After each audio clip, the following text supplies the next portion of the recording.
Boa tarde, amigos. Estamos aqui de volta com a nossa rota semanal de inconveniências. Nesta semana com uma dose bem graúda, com esta reportagem que saiu na Veja, Tentáculos das Farc no Brasil. Eu creio que muitos de vocês devem ter lido, mas eu lembraria aos telespectadores que eu estou falando deste assunto através dos meus artigos no Globo e na Folha de São Paulo desde pelo menos 2001.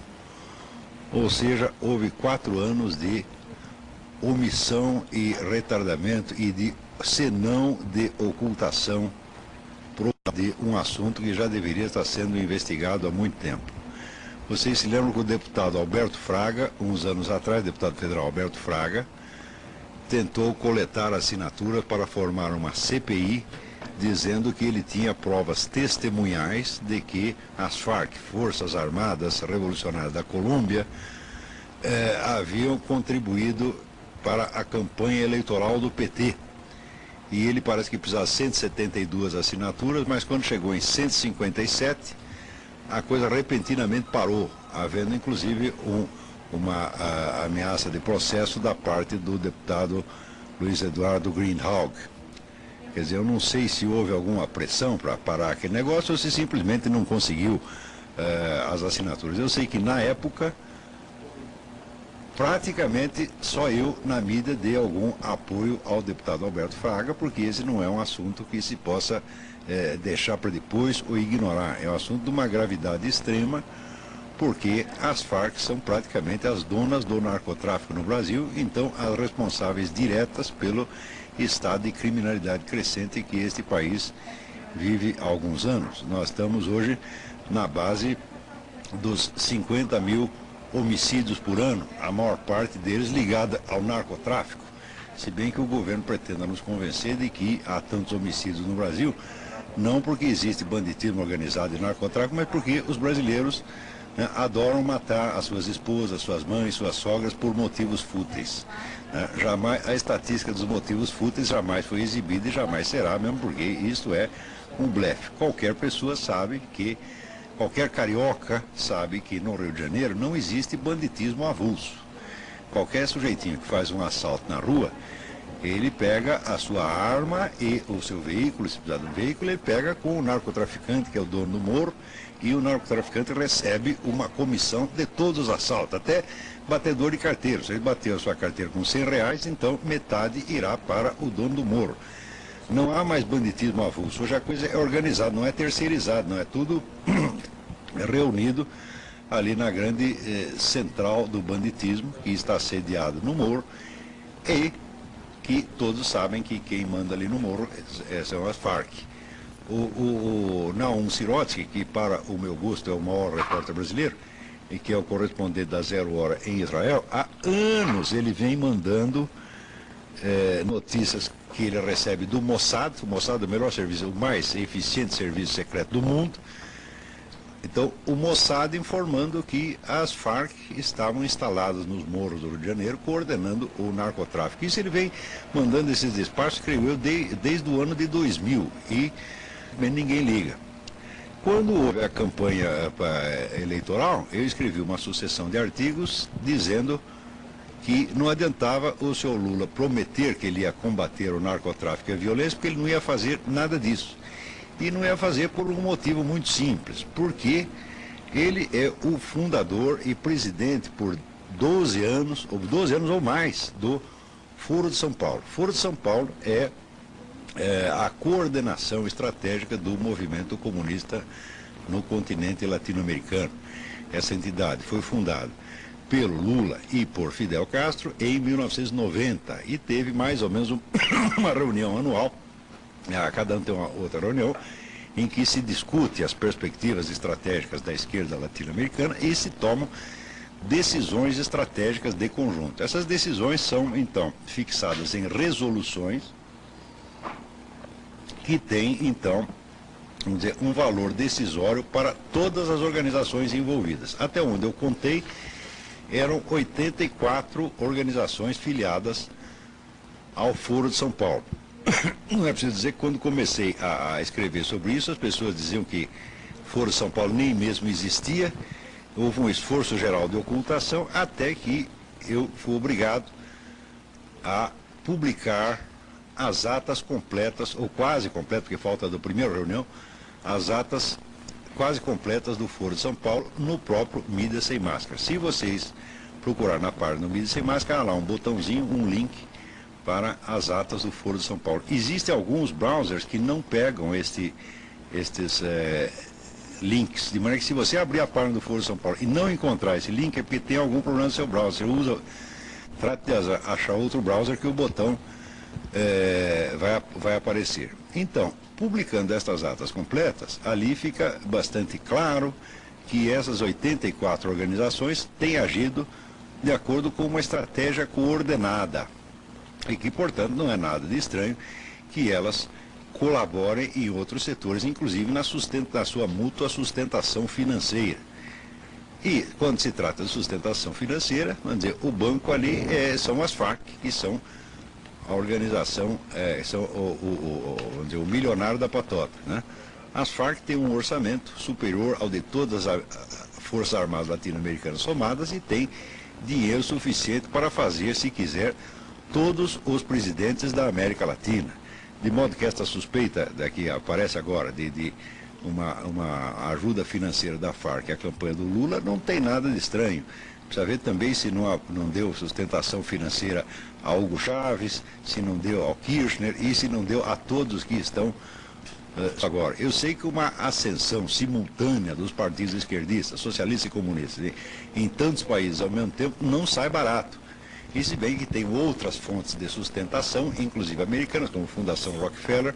Se fechasse a Fundação Rockefeller, fechava também a esquerda latino-americana.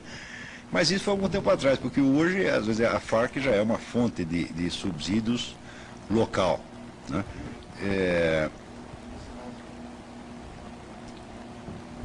Existe um livro muitíssimo interessante chamado Red Cocaine, a cocaína vermelha.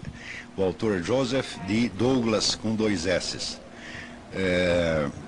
Nesse livro é transcrito um longo depoimento de um general tcheco, Jan Sejna, que mostra como a União Soviética e a China, desde os anos 50, vieram se infiltrando nas organizações narcotraficantes das 3 Américas, já naquela época eram pequenas, mas a União Soviética na época tinha um problema de que ela não estava aguentando mais subsidiar os movimentos revolucionários no mundo. Então estava preocupada em encontrar fontes locais de sustentação. E logo descobriram que o narcotráfico poderia poderia constituir esta fonte. Então, chegaram a formar em Moscou uma escola para a administração de redes de narcotráfico, tá certo? E, evidentemente, comparado com esses especialistas, esses bambambãs da KGB, os narcotraficantes latino-americanos eram apenas uns pobres subdesenvolvidos que nem entendiam o que estava se passando. E nessa base, a KGB se apropriou, já naquela época, entre os anos 50 e 70, se apropriou de uma série de organizações narcotraficantes. E esta foi a origem do crescimento do narcotráfico nas décadas seguintes.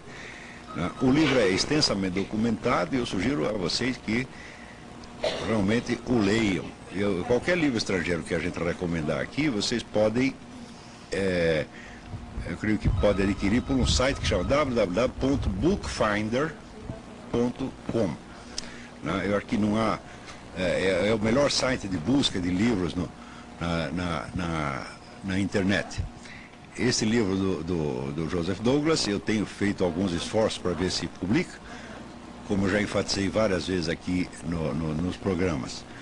A bibliografia essencial para a compreensão do que se passa hoje no mundo está completamente ausente das livrarias brasileiras. O brasileiro é certamente o povo mais mal informado do mundo e o nosso programinha, evidentemente, não tem a condição de suprir por si mesmo toda essa deficiência, mas não custa dar alguma dica de vez em quando. E esta dica do Red Cocaine, a cocaína vermelha, de Joseph D. Douglas, muitíssimo importante para entender acontecimentos como este. Quer dizer, o verdadeiro contexto no qual você tem que colocar esta notícia para entender, ele já vem desde os anos 50, quer dizer, é uma operação de escala enorme, que começou naquela época e é o que explica este fenômeno que de outra maneira seria misterioso, que é, na pergunta, como é que depois da queda da União Soviética os movimentos comunistas e esquerdistas no mundo cresceram em vez de diminuir?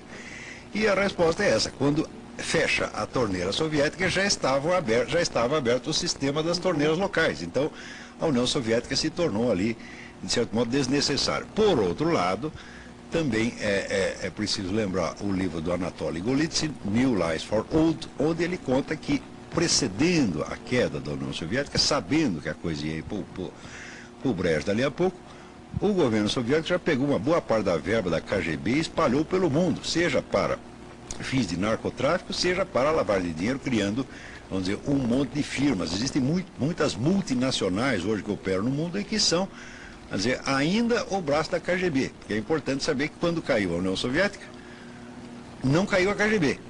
Agora vocês imaginem se quando acabou a Segunda Guerra, né, entram os americanos e os russos lá na Alemanha, né, tira lá o Führer, tira os ministros do Führer, mas não se toca na SS e na Gestapo. Você acreditaria em fim do nazismo nessa circunstância? É claro que não. A União Soviética disse que acabou o nazismo, mas da KGB não se demitiu um office boy sequer. Estão todos lá. A KGB é a maior organização burocrática da história humana. Chegou a ter 500 mil funcionários, sem contar a rede ilimitada de colaboradores através dos partidos comunistas de todo o mundo, que sempre construíam um exército de reserva. Né? Quer dizer, qualquer militante comunista no mundo podia a qualquer momento ser convocado para passar para a clandestinidade, tá certo? E operar, portanto, sob as ordens diretas da KGB. Muitas vezes, para fazer isso, o Whittaker Chambers, no livro Witness, testemunha. O Whittaker Chambers foi um militante comunista americano que depois passou a trabalhar na espionagem. Ele conta que o sistema para fazer isso era muito sutil. Às vezes, o sujeito era expulso do Partido Comunista, e sem saber porquê, então se achava injustiçado. 3 meses depois era procurado pelo pessoal do serviço secreto e dizia: companheiro, não é nada disso, nós apenas fomos obrigados a fazer isso para disfarçar a sua posição, então agora você passa a trabalhar na clandestinidade. Então o sujeito começava sendo humilhado e terminava vendo que tinha sido uma solução honrosa. E a KGB jamais parou de funcionar, o seu orçamento não diminuiu, tá certo? Apenas ela passou a operar no exterior com muito mais intensidade. Quer dizer, uma parte da verba dela que estava mais voltada para serviço local foi espalhada pelo mundo, e hoje tem essas várias firmas que são agentes, essas laranjas da KGB. Existe muita informação sobre isso no mundo, só não chega no Brasil. No Brasil as pessoas pensam que KGB nem existe mais, tá certo? Então dizem: mas a KGB até mudou de nome, agora chama FSB. Lê a história da KGB, você vai ver que a KGB muda de nome de 10 em 10 anos. Ela já mudou de nome várias vezes, só mudou mais uma vez. Né? Começa como NKVD, depois vira NVD e assim por diante. Vai mudando. KGB parece que nos anos 50, tá certo? E até que durou bastante esse nome. Agora mudou de novo para FSB, mas como diz o povo, tanto faz, dá na mesma, né? Então, para entender essas ligações de narcotráfico com o movimento comunista, é necessário recuar muito. Por isso que eu estou recomendando esses livros, o Red Cocaine, do Joseph Douglas, e o do Anatoly Golitsyn, New Lies for Old, Novas Mentiras em Lugar das Velhas. É evidente que só quem estudou esse material chega a compreender realmente o que está acontecendo na América Latina. De outra maneira, toda esta explosão simultânea de narcotráfico, banditismo crescente e sucesso dos partidos comunistas em todo lugar seria inexplicável, seria um milagre, seria uma coisa gratuita, né? Que aconteceu porque aconteceu. Eu digo: nada neste mundo acontece por acontecer. Quer dizer, o senhor experimenta, por exemplo, né, abrir o seu bolso todas as manhãs para ver se apareceu dinheiro do nada. Nunca aparece. Nada neste mundo vem do nada. Tudo vem da ação humana, do esforço humano persistente e organizado. Portanto, essa transformação que houve na América Latina deu muito trabalho e custou muito dinheiro. Como é que se fez isto? Isso é preciso rastrear e ver, né, etapa por etapa, desde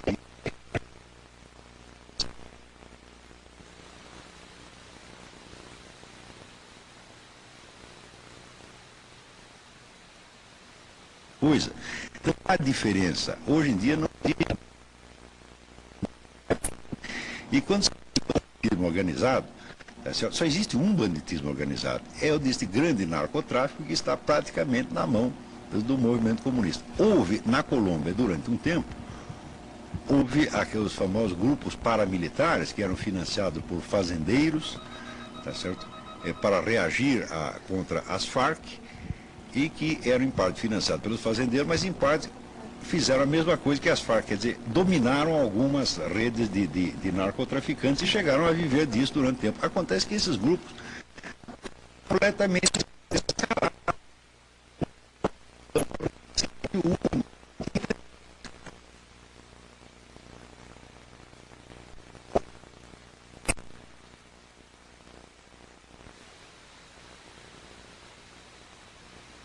de troca de armas por cocaína. Pegava armas no Líbano, trazia para o Brasil, do Brasil passava. A Colômbia recebia anualmente no mercado local. Ele fez essa confissão detalhada perante o ministro do Exército da Colômbia, na época. Quando chegou no Brasil, não disse mais uma palavra, quer dizer, trancafiaram o homem num presídio de segurança máxima e ele, ó, não abriu mais a boca, tá certo? Tanto que depois da prisão do Fernandinho Beiramar, ainda as nossas autoridades dizem, não, nós não temos provas de que haja conexão entre o narcotráfico local e a Farc. Claro, não havia uma prova oficial brasileira, havia a confissão que ele fez na Colômbia, tá certo? Porque a Colômbia reprime o narcotráfico de fato, não é da boca para fora como aqui. Tá certo? A Colômbia tem um presidente de verdade, que é um sujeito que depois de anos na presidência tem 82% de aprovação, tá certo? Porque é um homem valente que tem enfrentado, né, as Farc. Agora o nosso aqui tem 82% de aprovação na primeira semana, depois vai caindo, até chegar no zero, né? Então, na época já havia essa prova, tá certo? Depois teve este saiu do ar, o que aconteceu?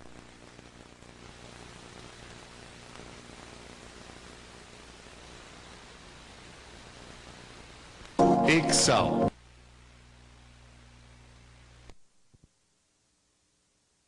Um problema técnico. Não foi uma conspiração das Farc, fiquem tranquilos, né? Foi apenas um raio que caiu aqui perto. Ainda estamos seguros? Ainda estamos seguros. Então, tá dizendo que essa conexão entre as Farc e o narcotráfico local, são uma coisa, conexão Farc-PT é outra, tá certo? Elas estão ligadas entre si, mas tudo isso precisa estudar com cuidado, não é sair, não é uma questão de sair xingando as pessoas e acusando levianamente, não é isso não. Veja, para tornar ainda mais evidente estas conexões da Farc com o narcotráfico local, houve 2 anos atrás há 3 anos, a prisão do traficante brasileiro Ney Machado. Ney Machado, aqui tem uma notícia dada pela 0 Hora do dia 10 de março, 0 Hora de Porto Alegre do dia 10 de março, em que conta que Machado foi condenado na Colômbia por formação de quadrilha em associação com as Forças Armadas Revolucionárias da Colômbia. Ney era sócio do traficante carioca Fernandinho Beiramar. Os dois formavam um império criminoso em plena selva colombiana com proteção das Farc. Então, aí começa a ficar mais clara essa ligação, porque a prisão e a confissão do Ney Machado na Colômbia confirma exatamente o que o Fernandinho Beiramar.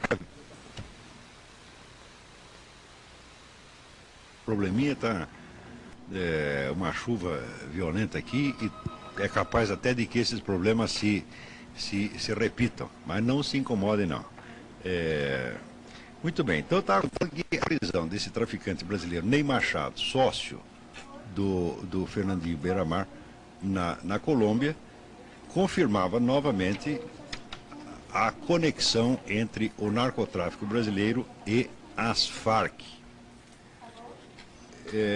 E note bem, quando esse Machado foi preso, daí já não é mais nem uma questão de confissão, aí foram apreendidos documentos que detalhavam já o esquema de contrabando de armas em troca de cocaína para a Colômbia. Quer dizer, nós temos a prova, vamos dizer, testemunhal, a confissão do Fernandinho Beiramar, a confissão do Ney Machado e já a prova documental com todo o esquema. Depois foi presa uma senhorita, que hoje o nome me escapa agora, mas entre a prisão de um e de outro, aconteceu também a prisão de uma moça, uma brasileira, em cujo poder foi encontrado um laptop que também já tinha no laptop todo o detalhamento da operação. Eu escrevi um artigo sobre isso na revista Época, na ocasião,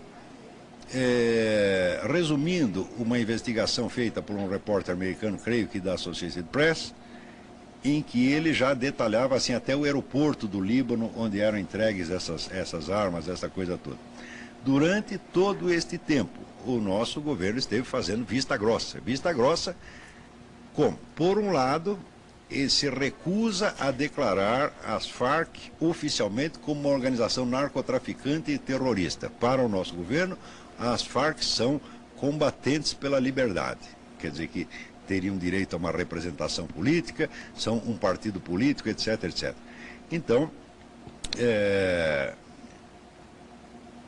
evidente que o governo sabe do envolvimento da Farc no narcotráfico local e, ao evitar dar o nome aos bois, ele está protegendo esta organização narcotraficante. Quer dizer, só por isto, e só isto já constituiria um crime fora do comum, mesmo que o ganho do nosso governo fosse exclusivamente político, sem nenhum envolvimento financeiro. Note que eu mesmo, nos meus artigos, eu sempre evitei, vamos dizer, declarar como coisa certa que houvesse um envolvimento financeiro entre o PT e a Farc. Eu sei que existe um envolvimento político, porque isso está documentado nas atas do Foro de São Paulo.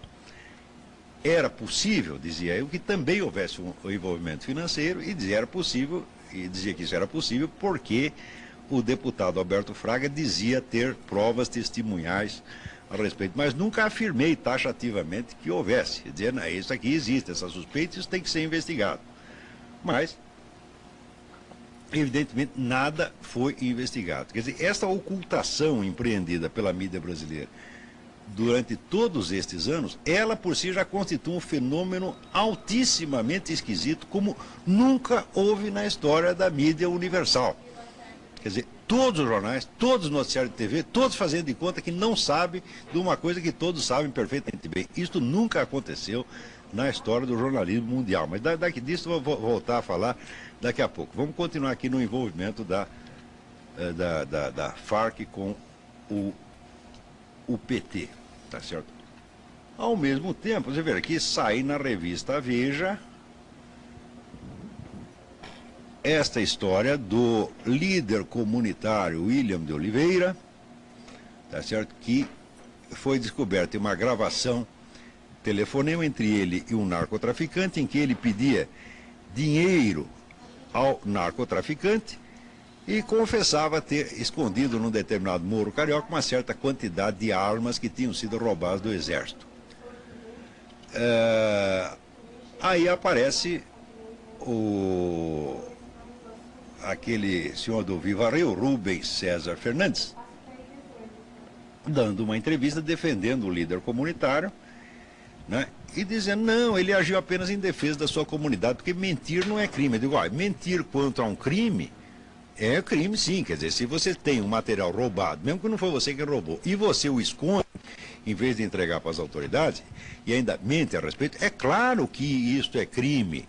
Quer dizer, o senhor Rubens César Fernandes não desconhece as leis, mas, olha, desse senhor Rubens César Fernandes, o que quer que ele diga, eu nunca acreditei, porque eu já tenho acompanhado a carreira desse cidadão há muito tempo, e sei que é um homem feito, é o homem sabonete, ele é feito de sabonete, a pessoa mais escorregadia do Brasil.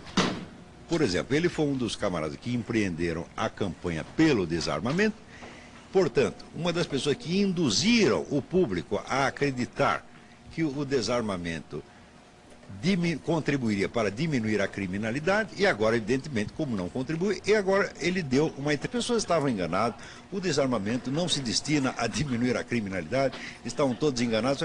Vocês estavam todos enganados porque o senhor não se enganou, tá certo? Então, é por isso mesmo que a campanha dele, chamada Viva Rio, eu já mudei o nome dela para Viva Rindo, porque o sujeito está sempre rindo da nossa cara. Então, nesta notícia da Veja, tá certo? Do dia 16 de março, em que conta essa história do William de Oliveira, diz o seguinte: com a força das armas, o tráfico de drogas conquistou nos últimos anos o domínio sobre regiões inteiras das grandes cidades. No Rio de Janeiro, 1 milhão de pessoas que vivem em 700 favelas são submetidas a um regime tirânico. Esse avanço territorial tem várias causas, entre elas o arsenal de guerra dos bandidos, a falta de uma política de segurança eficaz do governo do PT, que não quer desagradar aos narcotraficantes das Farc, que financiaram suas eleições, e a corrupção policial. Isto aqui, agora a Veja diz, eu já escrevia isso em 2001 e sobretudo em 2002. E isto eu assegurei várias vezes nas minhas colunas do Globo, que o senhor Lula podia prometer combater o narcotráfico e a violência, mas que ele não o faria de maneira alguma porque estava de rabo preso. E estava de rabo preso não economicamente, não precisava ter envolvimento econômico nenhum. Ele simplesmente tinha participado, ele tinha, aliás, presidido várias reuniões com as Farc para estabelecer uma estratégia em comum e tinha assinado declarações apoiando as Farc, colocando as Farc como um órgão político legítimo e ainda acusando o governo da Colômbia de fazer terrorismo de Estado contra as Farc. Quer dizer, ele não vai fazer toda esta, vamos dizer, esta delicadeza para com as Farc e depois, na presidência da República, promover, vamos dizer, a perseguição aos narcotraficantes, que são a própria Farc. Isso eu assegurei durante a campanha, que ele não ia fazer nada e, de fato, não fez. Tá certo? Ou seja, tudo o que ele prometeu fazer contra o narcotráfico era mentira, mentira consciente. Tá certo? Isso tudo independentemente de haver este envolvimento financeiro. Digo, só pelo interesse político que unia o PT às Farc, já era impossível que o PT fizesse algo contra as Farc. Muito bem, a não ser que o PT fosse suicida, porque com a Farc não se brinca. Eu cheguei a escrever vários artigos dizendo isso, quer dizer, o Lula não fará nada contra o narcotráfico e não pode fazer, porque se ele, depois de ter manifestado sua solidariedade às Farc, ele voltar para trás, ele não vai durar 3 dias. Tá certo? Então, não havia condição dele fazer nada e não fez mesmo. Porém, a coisa complica ainda, porque uma vez que saiu esta notícia na Veja, aparece o senhor José Genuíno, dizendo que é tudo mentira, que o PT não recebeu dinheiro nenhum das Farc, e ele diz o seguinte: consideramos a reportagem da revista Veja, por motivos apresentados, uma agressão à honra do Partido dos Trabalhadores. Ora, mas espera um pouquinho, tem alguma coisa errada aí. Porque diz ele que o PT não apoia as Farc, tá certo? Que ele só apoia uma saída pacífica para a Colômbia. Bom, quando fala saída pacífica, ele quer dizer o seguinte: reconhecer as Farc como partido político, tá certo? E, vamos dizer, anistiar todos os crimes inumeráveis que ela cometeu ao longo desses anos, mais de 30 mil homicídios lá na Colômbia, e sem contar estes 50 mil homicídios por ano no Brasil, tá certo? Onde a responsabilidade direta das Farc é mais do que evidente. Mas, por outro lado, por que ele diz que a afirmação de uma conexão financeira entre PT e Farc é uma agressão à honra do Partido dos Trabalhadores, se, ao contrário, o Partido dos Trabalhadores se sente muito honrado em sentar ao lado das Farc e colaborar com ela no Foro de São Paulo? Quer dizer, qual é a desonra em dizer que o seu sócio é seu sócio?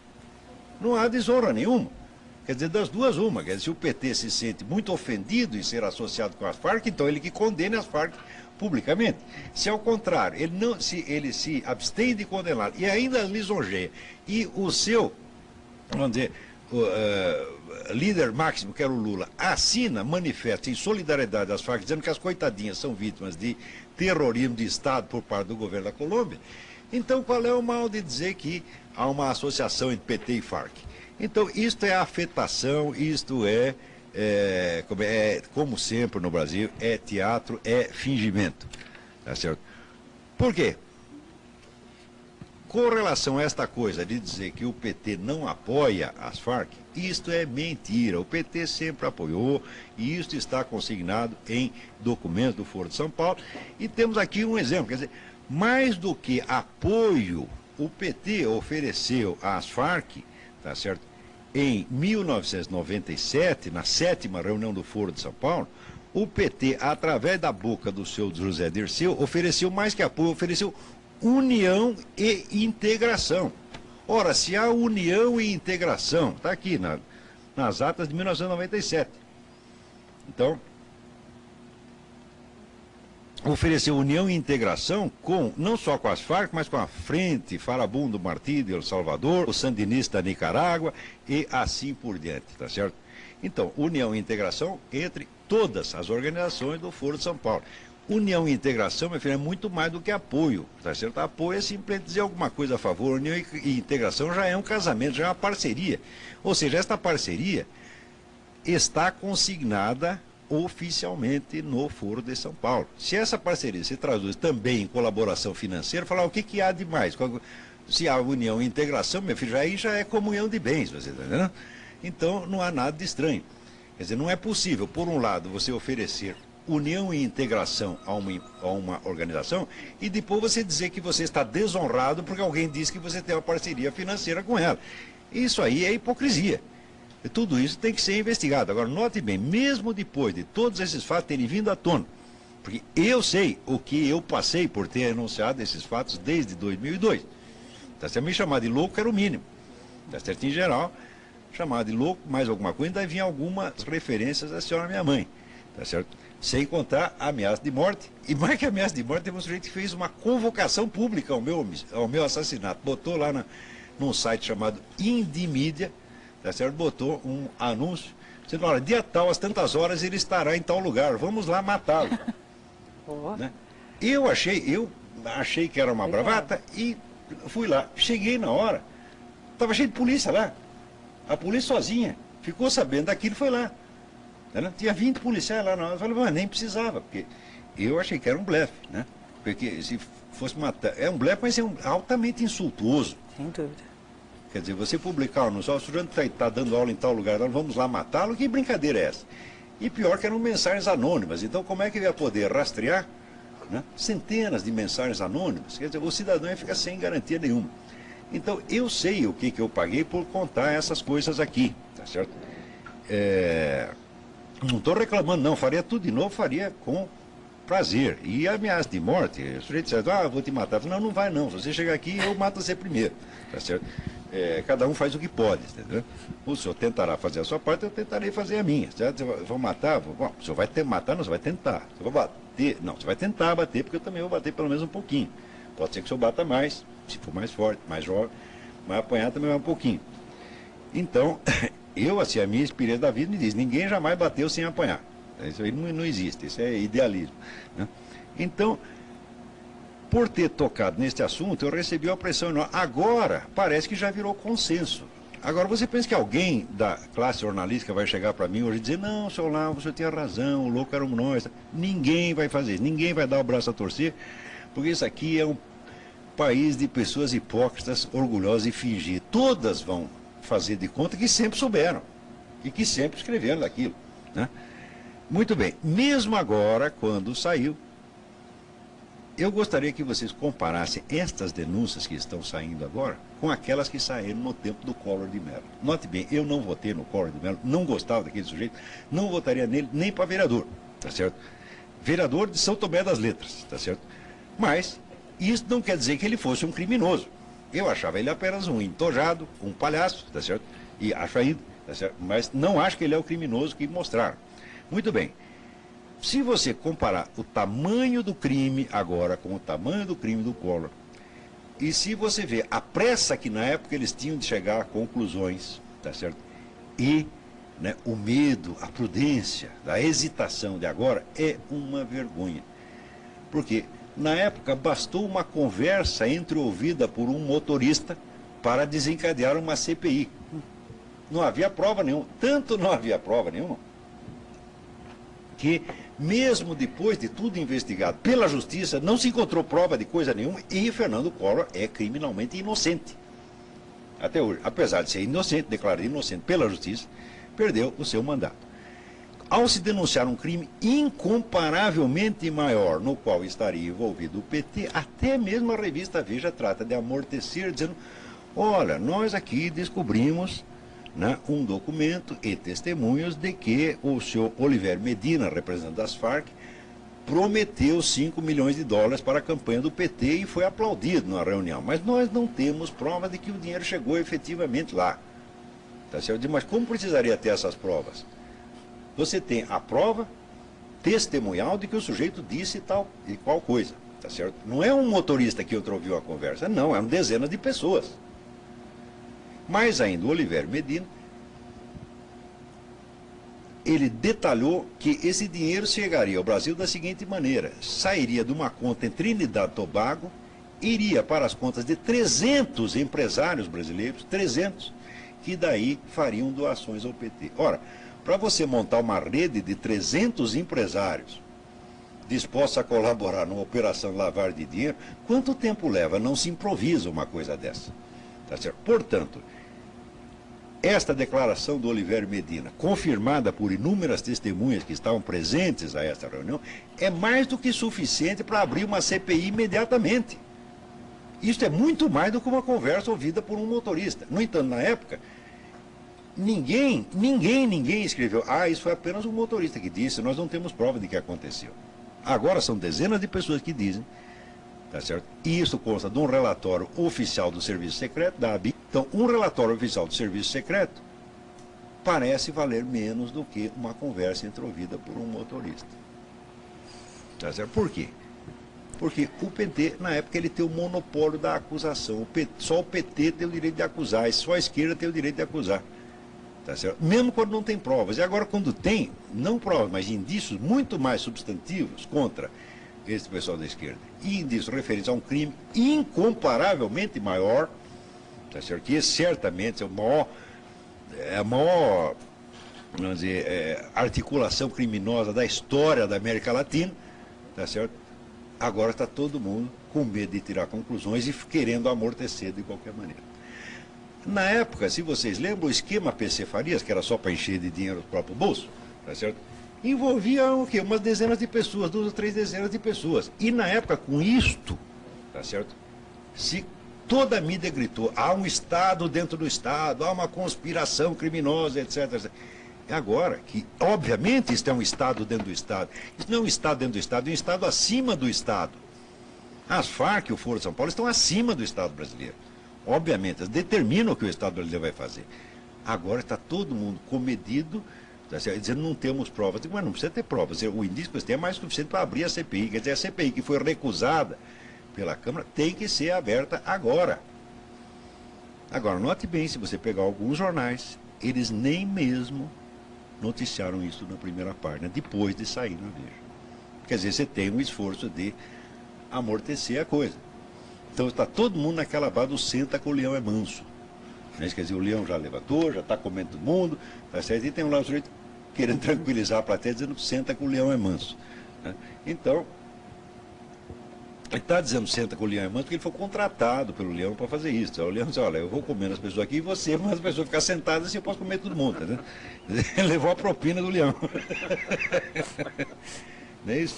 Então, aproveitando que agora chegou aqui o nosso guru econômico Zé Munir, estava atrasado, chegou agora, né? Vou aproveitar e perguntar para ele o que primeiro, como é que você está vendo esta coisa toda que aconteceu esta semana? Né? Bom, o Olavo tem insistido desde o primeiro programa sobre a importância que há de nós prestarmos atenção no que está acontecendo no âmbito político no Brasil. A impressão que eu tenho, pessoalmente, é que há uma espécie de hipnose coletiva. Tornou-se uma coisa antipática falar mal do governo que está aí no poder. É uma incapacidade de a imprensa, por todas as razões que a gente imaginar, podem ser das mais maliciosas até as mais displicentes e de natureza de simplesmente fazer eco ao que está sendo naquele momento visto como politicamente correto, Mas me parece que o quadro que essa semana de certo modo, se manifestou com toda a sua força, quer dizer, na hora em que, em alguns pontos da imprensa, na revista Veja, no portal Terra, começa a aparecer que o atual governo é financiado por uma entidade revolucionária internacional, eu acho que isso é alguma coisa que a gente devia prestar atenção. Quer dizer, eu não acho que com isso se consiga fazer grande abalo no domínio que o governo tem hoje, mas eu acho que seria uma boa maneira de nós começarmos a minar um pouquinho as bases totalitárias que nós estamos construindo aqui. Como o meu foco aqui, na verdade, é um foco de explicar aos senhores telespectadores um pouco melhor os fatos econômicos sob o ponto de vista de uma visão liberal da economia, e vocês lembram que o principal ponto que nós temos insistido aqui em falar é de que, quando se fala em liberalismo e neoliberalismo, não são coisas que tenham nenhuma semelhança em última análise. Quer dizer, do mesmo modo como o mico-leão dourado não é uma espécie de leão, do mesmo modo como o porquinho da Índia não é uma espécie de porco, o tal do neoliberalismo não é uma espécie de liberalismo. Então, apenas para falar um pouquinho sobre isso, vocês devem ter percebido que essa semana alguns jornais deram uma manchete como essa aqui, ó, Folha de São Paulo: pobreza impede corte de imposto de desgoverno. Eu acho que o que está escrito aqui nessa manchete é uma coisa extraordinariamente interessante, porque ela tem a mesma importância que a descoberta, ou pelo menos a manifestação pública, do financiamento do partido dominante pelas Farc, nesse momento em que o governo nos diz isso. Todos os meses a carga tributária bate recordes. A economia melhorando, subindo, diminuindo, a carga tributária sempre sobe. E a razão pela qual eles não cortam, muito pelo contrário, os impostos estão subindo o tempo todo, e vocês lembram que entre os diversos defeitos que tem esta medida provisória 323, que está sendo agora debatida aí, sobre o aumento da contribuição das empresas prestadoras de serviços sob regime de lucro presumido, está o fato de que ela foi decidida no último dia do ano, de uma maneira covarde e absolutamente traiçoeira. Foi mandado para a publicação da medida provisória para o Diário Oficial, dando a ela, portanto, validade já para este exercício fiscal de 2005. Então, todo mundo sabe, todo mundo já percebeu que os impostos só sobem. E a qual o governo não os diminui é porque eles dizem que tem pobreza, mas essa sempre foi a razão pela qual o governo subiu os impostos. Quer dizer, o governo utiliza a boa-fé das pessoas, a boa vontade, a boa índole contra elas mesmas. O governo inventa uma mentira dizendo que tem muito pobreza. Mas o dinheiro, na verdade, não é para resolver o problema da pobreza. A pobreza nem pode diminuir, desaparecer, porque no dia que não tiver mais nenhuma pobreza, como é que o governo vai tapear você dizendo que tem que aumentar o imposto? Portanto, a ideia fundamental é manter a pobreza viva. E quando você olha um pouquinho mais também na mesma imprensa, no dia 20 de fevereiro, no Estadão, tem aqui uma outra informação dizendo que o gasto da União subiu 57% em uma década, já descontada a inflação desses últimos 10 anos. Ou seja, a partir do momento que o Brasil colocou no poder governos de natureza e índole esquerdista, de natureza, seja um esquerdismo light com mel do PSDB, seja um esquerdismo hard com mel do PT. Na prática, o PSDB e o PT tocam a mesma música esquerdista. Um toca com quarteto de câmara e o outro toca com conjunto de pagode, mas não deixa de ser o mesmo enredo, é a mesma música, é o mesmo assunto. Qual é a ideia fundamental deste tipo de atitude perante a economia do país? Primeiro, você diz que o país vai muito mal e que os problemas sociais são imensos, muito maiores do que as pessoas pensam. E mesmo quando o IBGE aparece com a notícia de que há mais obesos do que magros, que, portanto, o problema quase não é mais de miséria, isso não tem importância nenhuma, porque, de modo geral, ninguém faz ligação entre causa e efeito. Quer dizer, a ideia, a conversa de que a pobreza impera no Brasil e que o Brasil é um país de miseráveis, que é um engano extraordinário sobre inúmeros fatores. Começa com a incapacidade que tem de discriminar quem fala isso sobre quem é pobre e quem está pobre. essa distinção é muito, muito importante e ela significa o seguinte: se você ajudar essas pessoas que estão pobres e que não são pobres, desse a elas uma oportunidade econômica, elas teriam uma extraordinária capacidade de saírem da pobreza por sua própria conta. Que é o único jeito decente que tem de alguém sair da pobreza, quando o sujeito chega e diz assim: olha, eu consegui um emprego, eu consegui trabalhar, eu consegui trazer dinheiro para casa. Qual é a visão desta maneira, o que é que está por trás desta visão de que acha que há uma enorme quantidade de miséria e pobreza no Brasil e no mundo, e que para isso é necessário que o Brasil tenha a maior carga tributária do planeta, quase, considerando os países em desenvolvimento, nós temos a maior carga tributária do planeta, sem dúvida nenhuma.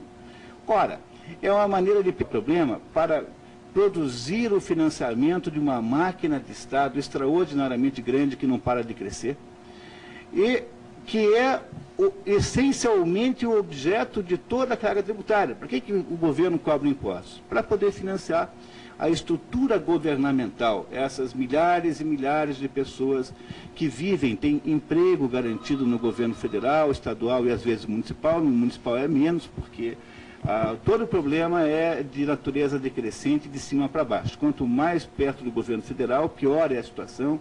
Nos municípios é menos ruim, porque os municípios, por natureza, são pobres. O Brasil tem 5.560 municípios, alguma coisa assim, a maioria é miserável. Mesmo assim, lá há algum problema. Eles não deveriam existir, em princípio, a maioria deles não faz sentido econômico, político, social nenhum. Mas aí estamos falando de um outro problema. Quer dizer, o problema fundamental é que a máquina governamental em Brasília, chamada governo federal, ela precisa de uma quantidade pantagruélica de recursos para sobreviver. E para que eles possam tirar isso, para que eles possam retirar isso das pessoas que trabalham, das pessoas que estão fazendo, afinal de contas, o esforço de geração de riqueza, é preciso inventar uma desculpa absolutamente indiscutível, que é a ideia de que há uma enorme pobreza em torno de nós o tempo todo e que essa pobreza só pode ser resolvida pelo Estado e por mais ninguém. Então, aí, quando você escuta o que eu estou dizendo, você compreende por que é que a primeira palavra, a primeira frase que foi dita pelo atual presidente da República, depois que tomou posse, foi que iria inventar um programa chamado Fome Zero, já que no Brasil haveria 40 milhões ou alguma coisa assim de miseráveis absolutos. Mas é claro, né, você precisa fazer o proselitismo de uma bobagem, de uma mentira, e, sobretudo, para poder, com isso, viabilizar uma intervenção do Estado que só é possível graças à expropriação dos recursos das pessoas que trabalham. Bom, qual é o resultado dessa situação toda? Quando o governo expropria o dinheiro das pessoas que trabalham e gasta com ele mesmo, ou seja, financiando os seus quadros, os seus militantes, os seus burocratas, o governo, com isso, faz o quê? Ele impede que a sociedade funcione tão bem quanto deveria. Então, quando uma empresa tem uma carga tributária enorme sobre o seu faturamento, ou sobre o seu lucro, ou sobre as duas coisas, ela não consegue aumentar as suas operações, não consegue investir, não consegue crescer. O resultado disso é que os pobres aumentam, porque justamente não se deixou que o mundo real, da economia real, resolvesse. E quando aí os pobres aumentaram, o governo aparece pedindo mais dinheiro, porque justamente agora o problema está maior.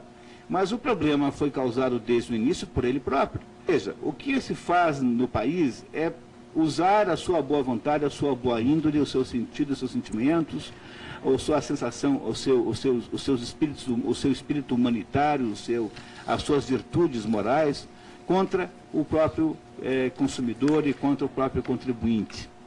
E isso não é uma coisa, de modo nenhum, nova, e se você seguir, se tiverem a paciência de ouvir mais um pouquinho, e se vocês seguirem a história do Estado brasileiro a partir do governo Juscelino Kubitschek, vocês entendem perfeitamente isso.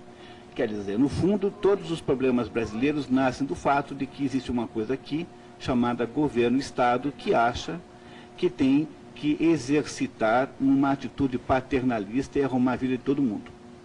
Essas pessoas que estão penduradas no Estado ou estão por aposentadorias indevidas. É claro que eu queria muito deixar claro que há muitas pessoas que sempre fizeram muito pelo Brasil e que, obviamente, estão vivendo do Estado de modo legítimo. No entanto, durante a história do Brasil, o que você vê, na verdade, é um processo de pendura de todo mundo no Estado. Ou seja, o Estado sempre foi uma entidade que gastou muito mais do que podia. O Juscelino Kubitschek inventou uma maneira de resolver esse problema, que foi a maneira foi uma maneira, podemos dizer assim, foi a invenção do cheque sem fundo legítimo. Quer dizer, quando o governo, nos períodos inflacionários, emite dinheiro para poder financiar as despesas que ele não pode ter, então ele inventa uma espécie de cheque sem fundo. Os outros não podem emitir cheque sem fundo. O cheque sem fundo que o governo emite é emitir moeda falsa, ele emite dinheiro, papel pintado em quantidades maiores do que devia. Mas na medida que se implementou no Brasil, e aliás foi feito isso com muita boa índole, com muito bom sentido, sem nenhuma malícia, quando foi inventada no Brasil a correção monetária, ou seja, a indexação, o que aconteceu é que aquele processo de emitir cheque sem fundo passou a ser dividido com todo mundo. Quer dizer, o governo emitiu o cheque sem fundo da moeda falsa e todo mundo aumentava o seu próprio preço, que vem a ser a mesma coisa. E o nome o resultado dessa confusão, dessa emissão cruzada de cheque sem fundo, chama-se inflação. Chega o Plano Real. No Plano Real, todo mundo, então, combina de não emitir mais cheque sem fundo monetário. Quer dizer, todo mundo combina de não produzir mais moeda acima de uma certa quantidade. O governo ia ter que ter, finalmente, uma coisa que os economistas chamam de disciplina fiscal. Como é que o Estado resolveu? Quem está me ouvindo e que tem as suas despesas e as suas dificuldades aí econômicas, o que é uma coisa normal, toda vez que você tem que reduzir dramaticamente a sua renda, por exemplo, quando alguém perde, o que você faz é tomar medidas equivalentes no âmbito da despesa. Você vai lá, vende um carro se tem dois, se tiver um só, compra um mais barato, fica sem nenhum, muda para um apartamento mais barato, enfim. O governo federal, obviamente que não fez nada disso, porque afinal ele vive de estabelecer esse tráfico de influências e de apadrinhamentos. E o governo federal, então, fez o quê? Quando veio o Plano Real, em que não havia mais a emissão de cheque sem fundo monetário. O governo criou uma maior carga tributária que você possa imaginar e aumentou a taxa de juros às estrelas justamente para fazer o quê? Para pegar o dinheiro todo disponível para ele, ou seja, pegar emprestado o dinheiro que tinha, e essa é a origem, até desde então, da nossa altíssima taxa de juros, que não tem exatamente uma ligação direta com a Selic. Tem uma ligação muito maior com a exiguidade de crédito na praça. Pois o processo passou a ser, portanto, um processo insustentável, que é mais ou menos assim. Nós temos que imaginar que esta entidade chamada Estado, que não produz riqueza nenhuma, ele não planta soja, ele não produz limpeza de automóvel, ele não produz automóvel, ele não produz comida de nenhuma espécie, ele não veste ninguém. Essa entidade chamada Estado, que quer ficar cada vez com mais dinheiro, mais dinheiro, mais dinheiro, passa a ser sustentada numa espécie de regime escravocrata pelos outros. Mas é muito mais grave do que isso, porque, além de ser um absurdo em si, o Estado, então, arroga-se o direito de dar golpes nas pessoas. Por exemplo, no dia 31 de janeiro, mandar uma medida provisória sorrateira, covarde para o Diário Oficial, para impedir que haja qualquer espécie de debate, qualquer reação das pessoas. Ou seja, a coisa passou a ser um processo de absoluta escravatura. O Estado brasileiro escraviza as pessoas que trabalham. E como é que as pessoas que trabalham aceitam que isso aconteça? Porque as pessoas do trabalho veem aqui na manchete do jornal que tem pobres e elas não têm coragem, porque sensibilizadas pelos seus sentimentos morais, de se colocar contra isso. Mas saiba você que, na verdade, os pobres que estão sendo atendidos pelo governo são o próprio governo. São os pobres do próprio governo que precisam da sua contribuição tributária cada vez maior para que eles possam cada vez mais crescer a máquina burocrática que é composta na sua maioria por verdadeiros vagabundos remunerados. Estou dizendo com toda clareza isso. Gente que não produz nenhum benemérito, nenhum benefício à sociedade. São pessoas cheias de direitos de greve, disso, daquilo, e que fazem, então, uma ficção de que estão trabalhando, quando, na verdade, elas só estão gastando dinheiro. Quer dizer, uma diferença muito entre você realizar operações e movimentações que custam recursos, que é o que eles fazem, e o ato de produzir uma plantinha ali que vai gerar, nem que seja lá, um galinho de hortelã. Pois o Brasil precisa dar um jeito nisso, porque se nós não fizermos isso, que é preciso que vocês saibam que não há modo do Brasil crescer. Estamos agora aí completamente aí hipnotizados por esta ideia de que o Brasil agora vai crescer 5% ao ano. Não vai. O economista Paulo Rabelo de Castro desenvolveu uma imagem que dá uma exata ideia do que está acontecendo no Brasil em termos de crescimento econômico. Ele compara a economia brasileira com uma roda gigante. Uma roda gigante você pode estar sempre num ponto diferente, ou seja, você sai do chão e vai até um ponto máximo e depois volta. Mas, em última análise, você não foi a lugar nenhum, você apenas rodou, subiu e desceu, subiu e desceu. A economia brasileira é mais ou menos assim. Se você pegar o zero de crescimento do ano passado, somar com 5 desse ano, dá 2,5. E 2,5 para o Brasil é ridículo para uma economia internacional que está crescendo a 4%, 4,5% em média. O Brasil não cresce nada. E se continuarmos assim, esse ano agora já não vai mais crescer a 5%, o próprio o próprio IPEA admite, nós não vamos crescer nada. Porque o Brasil não vai crescer nada se a gente achar que dá para crescer colocando todo o dinheiro, todo o esforço. Dinheiro é esforço. Esforço das pessoas que trabalham, na mão da instituição cujo único objetivo é fazer a revolução, em última análise, e fingir teatralmente que está resolvendo os problemas quando não está. Pois o que o Brasil precisa é colocar o dinheiro na mão das pessoas que trabalham de fato. E só se consegue isso com o quê? Reduzindo dramaticamente a carga tributária. E não só a carga tributária, todos os empecilhos de natureza corporativa, toda a legislação trabalhista tem de ser revista, de preferência jogada totalmente fora. Eu sempre digo que o melhor jeito de fazer isso não é ficar brigando com a legislação, mas é estabelecer que os direitos reclamáveis nunca podem ter mais do que 3 meses de idade. Ou seja, se em 3 meses alguém não sabe que está sendo explorado pelo patrão, está consentindo com a exploração, somos todos adultos, ninguém tem o direito de reclamar com mais de 3 meses de prazo. Pronto, resolveria. Então é preciso que vocês compreendam que isso que o professor Olavo está dizendo, que está mostrando a vocês o plano que está estabelecido politicamente aí, tem uma correspondência perfeita na economia. Não seria possível fazer este plano que está aí se a economia não fosse neoliberal. E neoliberal aqui, insisto, não tem nada a ver com liberalismo. Neoliberal é apenas uma maneira que tem o Estado totalitário moderno de deixar os caras trabalhando e depois produzirem a maior expropriação possível via carga tributária que o Estado conseguir. Ora, não é exatamente isso que nós estamos vivendo aqui? É exatamente isso. Então é fundamental a gente parar de confundir as palavras. Neoliberalismo é um estratagema de governo totalitário. Não tem nada a ver com o liberalismo de Ludwig von Mises, com o liberalismo de Böhm-Bawerk, que não tem nada a ver com o liberalismo de von Hayek, não tem nada a ver com nenhuma escola liberalista contemporânea. Ele é, na verdade, uma enorme empulhação e uma absoluta farsa para dar a impressão de que o Estado agora abandonou os seus princípios e os seus desejos totalitários, mas é o contrário que acontece.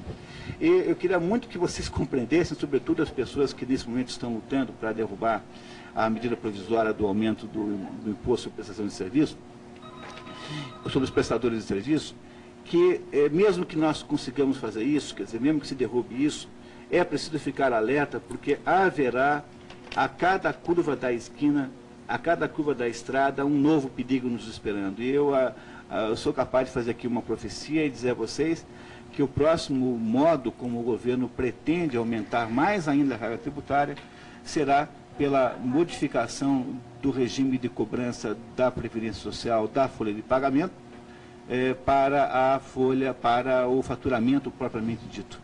Eles vão dizer que isso não vai gerar mais imposto, mas depois que gerar, eles vão dizer, ops, sinto muito, agora eu não posso mais descer, não posso mais diminuir, por quê? Porque o Brasil está cheio de pobres. Pobres que eles mesmos inventam para justificar a expropriação do seu dinheiro, do seu trabalho, do seu esforço. Mas é perfeito isso aí. Era.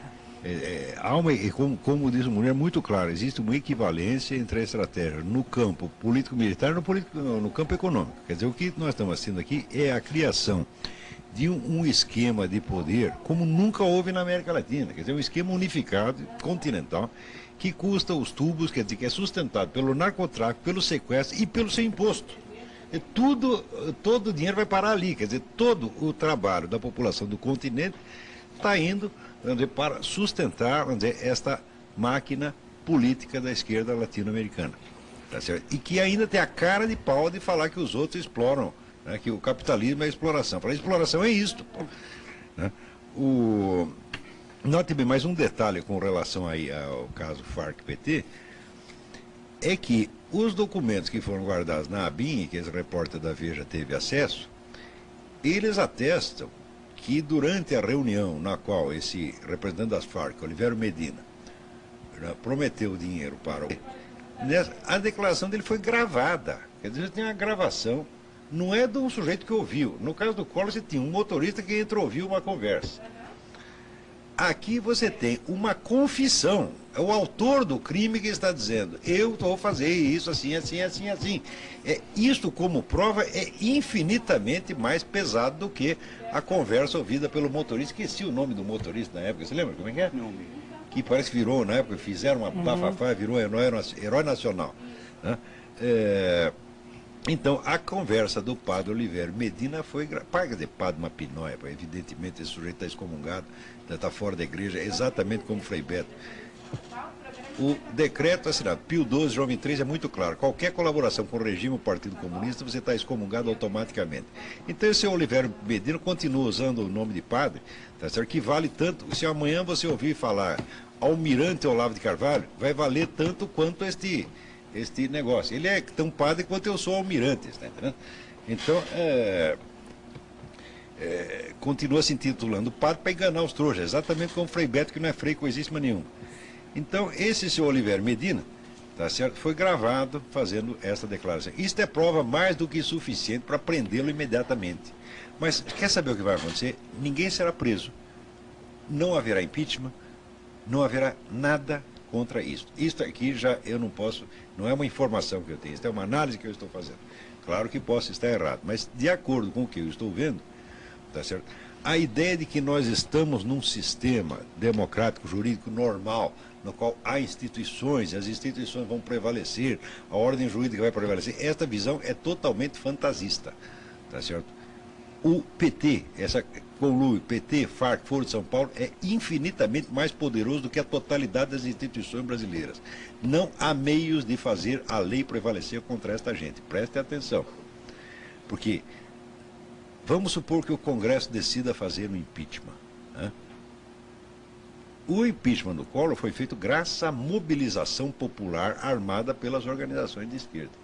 No caso, se o Congresso tentar fazer o impeachment do Lula, imediatamente MST, PT, todas essas organizações promoverão uma mobilização popular contrária. Claro.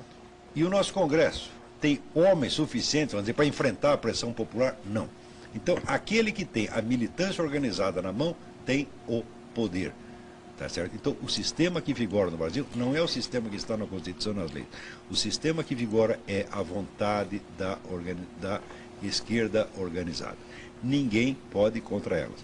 Os partidos ditos de direita, que na verdade não são direita coisíssima nenhuma, são apenas 2 ou 3 aproveitadores que estão lá,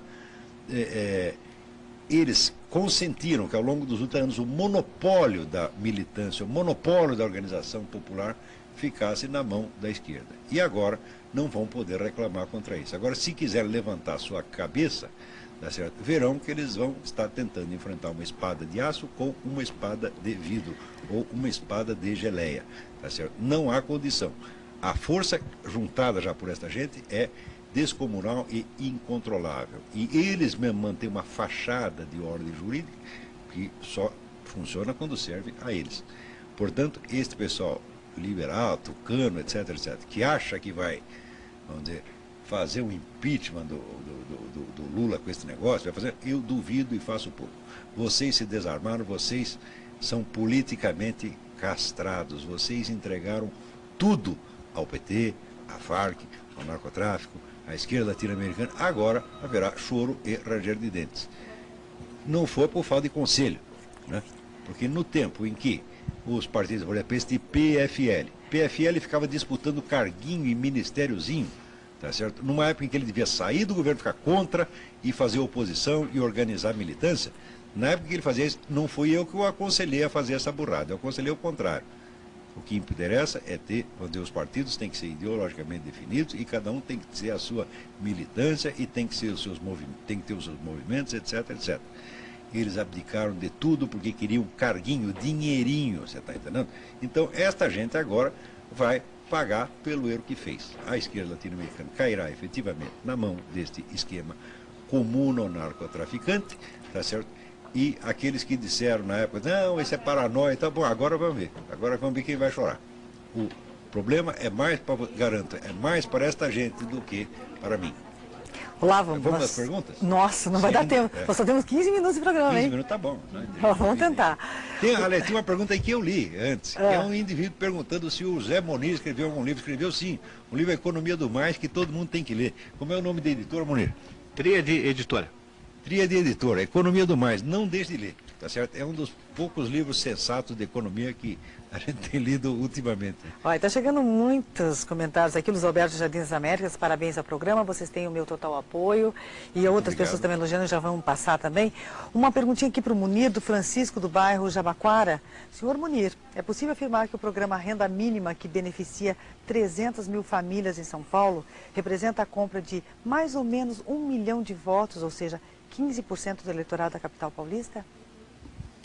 Olha, eu acho que é crime eleitoral. Com toda sinceridade, toda vez que o Estado dá de presente para alguém um dinheiro assim, seja qual for a razão pela qual está fazendo isso, eu acho que é sempre crime eleitoral. Se você tem que dar uma cesta básica para um eleitor, por que você não pune um governante que cria um conjunto enorme de dependentes daquele dinheirinho e depois os lembra na hora da eleição que ele está fazendo isso? Mas eu não queria nem entrar no assunto por esse critério aí, por esse caminho, e queria discutir com vocês sobre um outro conjunto.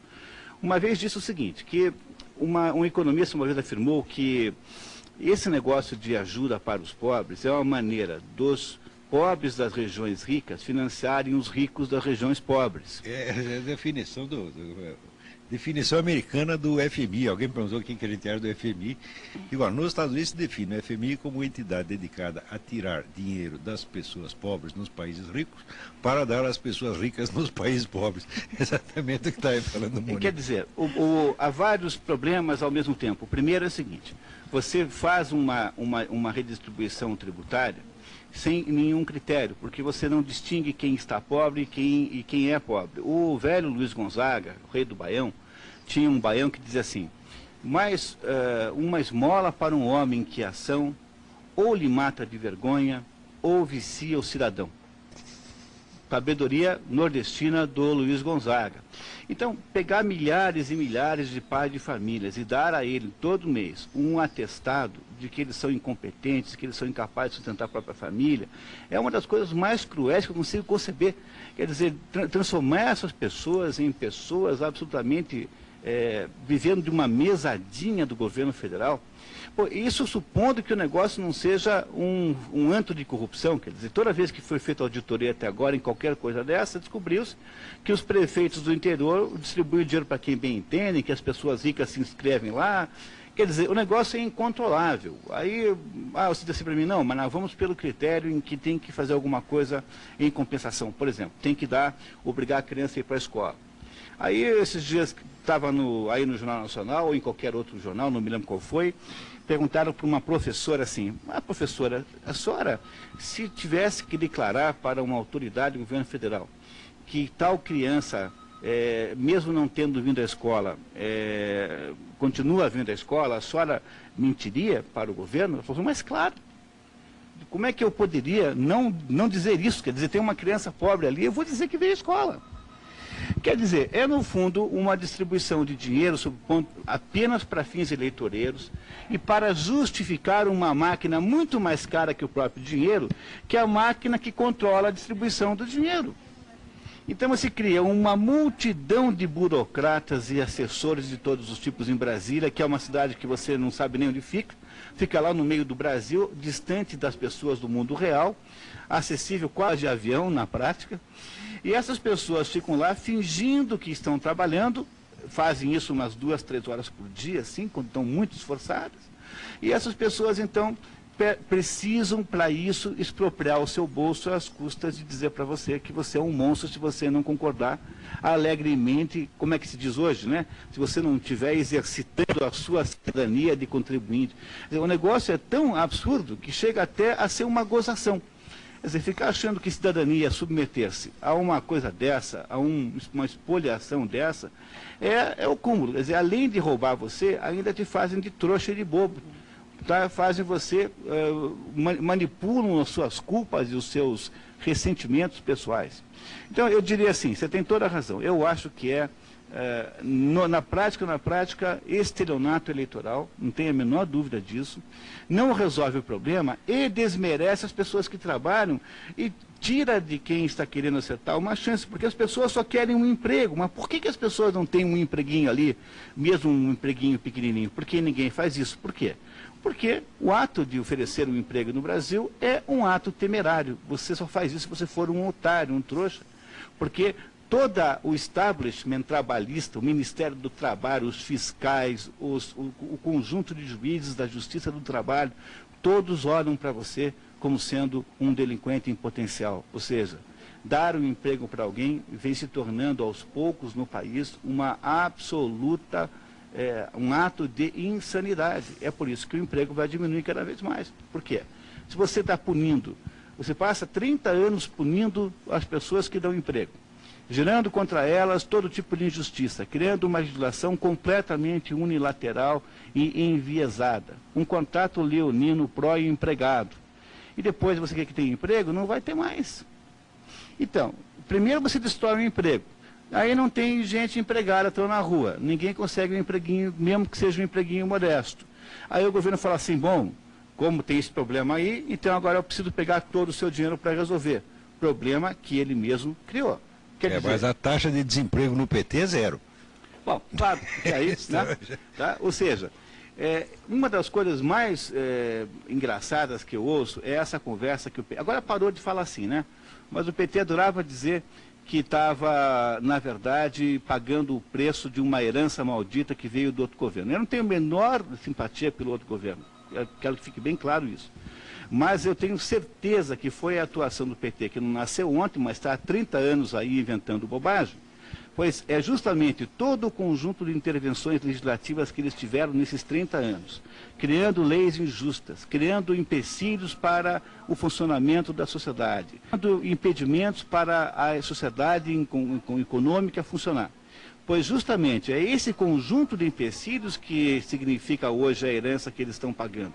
Quer dizer, o PT é igual aquele sujeito que mata o pai e a mãe e depois pede clemência alegando que é órfão. Pois é, vocês é que são os culpados. O pessoal do PT é que gerou a herança maldita. Fazendo o quê? Criminalizando quem trabalha, atrapalhando quem se esforça, criando impedimentos para as empresas funcionarem, criando uma ditadura ecológica, ambientalista em cima de todo mundo. E agora vocês têm aí o resultado desse negócio. É cada vez mais difícil ter emprego. Talvez tenham feito isso porque queriam, no fundo, estatizar todo mundo, virar todo mundo funcionário público. Se for essa a ideia, acertaram, parabéns.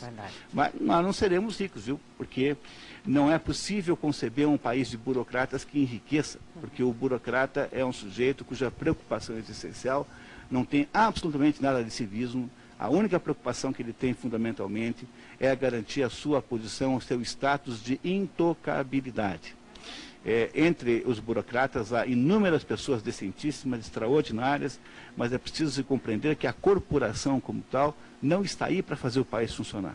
Está aí justamente para estabelecer obstáculos, obstáculos esses para os quais depois se cobrará um pedágio para a solução. É curioso, o pessoal esquece que, por exemplo, a Revolução Francesa, uma das causas básicas da Revolução Francesa foi o crescimento excessivo da burocracia estatal.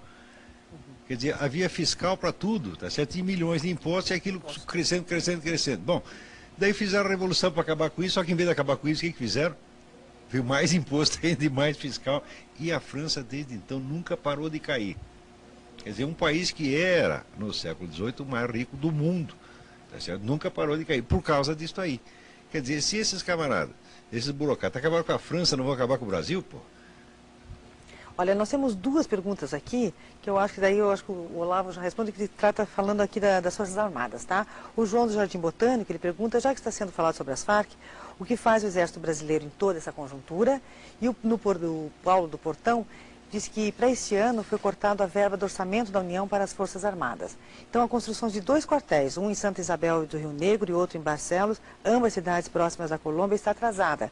Isso pode ter alguma relação com as Farc?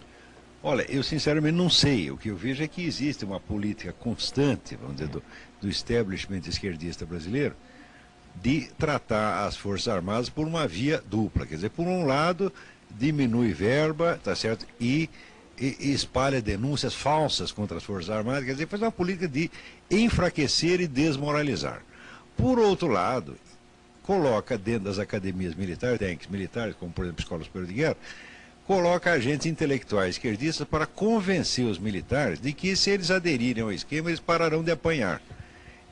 Tem muitos militares que estão inclinados a ceder a uma coisa dessa. Por exemplo, esse pessoal que está hoje em dia se entusiasmando com a ideia da estratégia da resistência. A estratégia da resistência é criar uma política nacional, vamos dizer, uma doutrina militar brasileira voltada para resistir contra a invasão americana. Então, não há invasão americana nenhuma, há uma intromissão cada vez maior estrangeira na Europa, mas por parte da ONU, Unesco e Comunidade Europeia. O americano não tem absolutamente nada a ver com isso, quer dizer, nós estamos deixando um invadir lá e estamos dizendo que vamos resistir contra o outro que não está lá.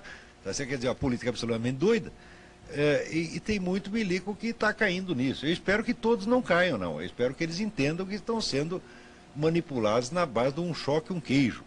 Quer dizer, a esquerda bate neles e os deixa sem verba por um lado.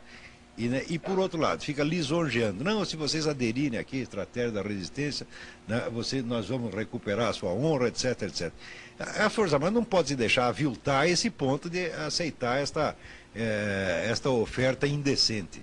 Né? E olha, e o Paulo do Novo Mundo, aí ele pede para acho que vai ser agora para o Munir, comentar sobre a divulgação que o governo fez sobre a carga tributária deste ano estar menor do que em 2000.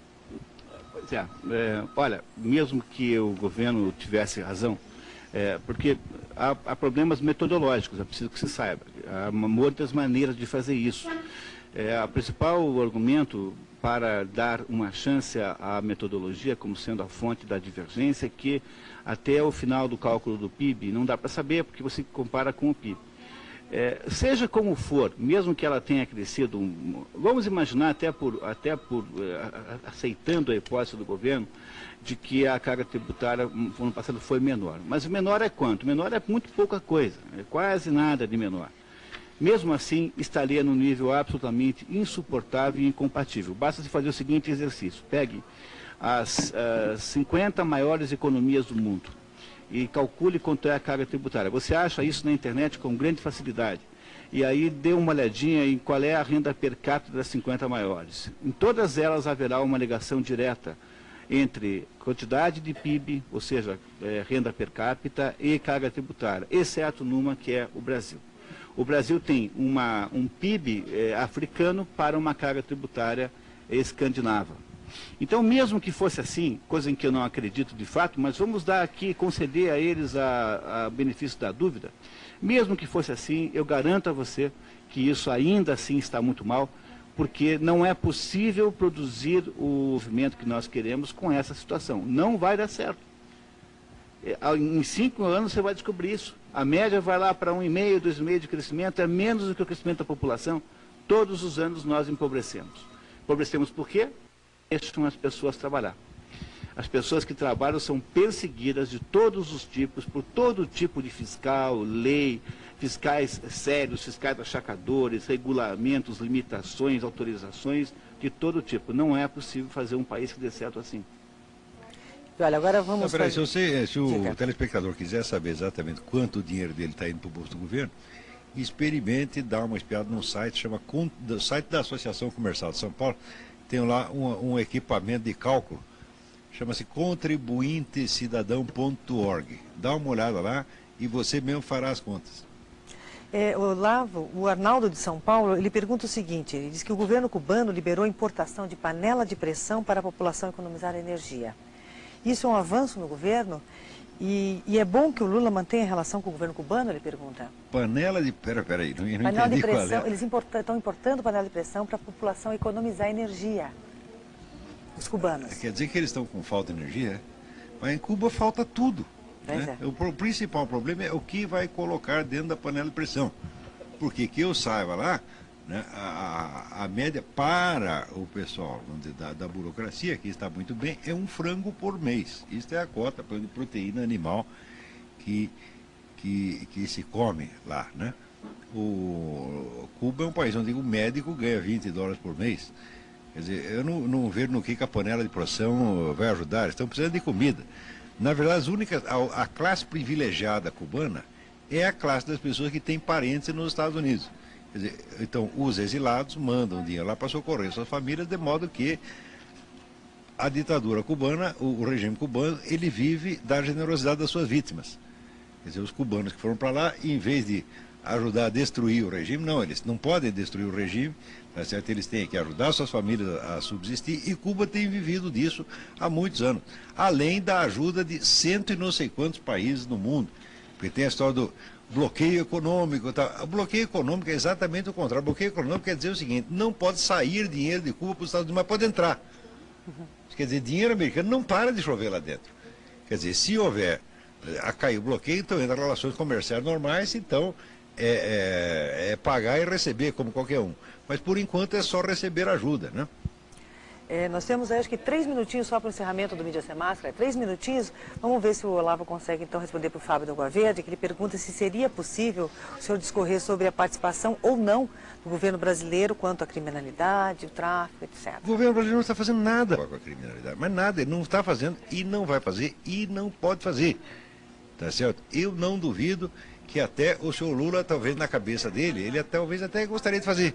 Só que não pode, você não pode assumir um compromisso com o Farc e depois dar para trás.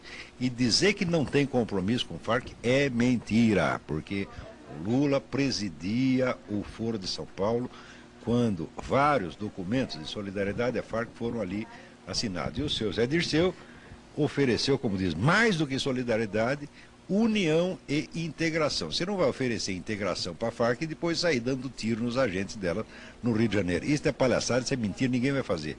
O governo não fez nada contra a criminalidade, ao contrário. A esquerda brasileira inteirinha é culpada pelo aumento da criminalidade porque há 40 anos tem produzido, vamos dizer, uma cultura de apoio ao banditismo, uma cultura de ódio à ordem legal, tá certo? E é impossível, vamos dizer, que um fator cultural tão pesado não tenha influência na ordem dos acontecimentos. Olá, e também não podemos esquecer que se o governo, você está injusto, porque o governo brasileiro fez sim, desarmou as pessoas honestas de vocês. Quer dizer, o banditismo não tem nada a reclamar. Quer dizer, agora as pessoas honestas aí são cada vez mais vítimas. Exatamente. A contribuição do governo para eliminar o banditismo foi isso, desarmar o cidadão brasileiro, porque, de acordo com o nosso governo, os nossos cidadãos são todos criminosos em potencial. Se a senhora tem o azar de ser esposa, filha, mãe ou sogra de um cidadão brasileiro, cuidado, porque, segundo o nosso governo, os brasileiros vivem matando as pessoas em casa por motivos fúteis. Bom, e nós estamos encerrando, então, o Mídia Sem Máscara essa semana. Então tá bom, até a semana que vem. Muita pergunta Obrigado. aí, mas vai ser respondida semana que vem. Tchau para todo mundo, obrigada. Continuamos com Boa Tarde Curitiba, vamos lá.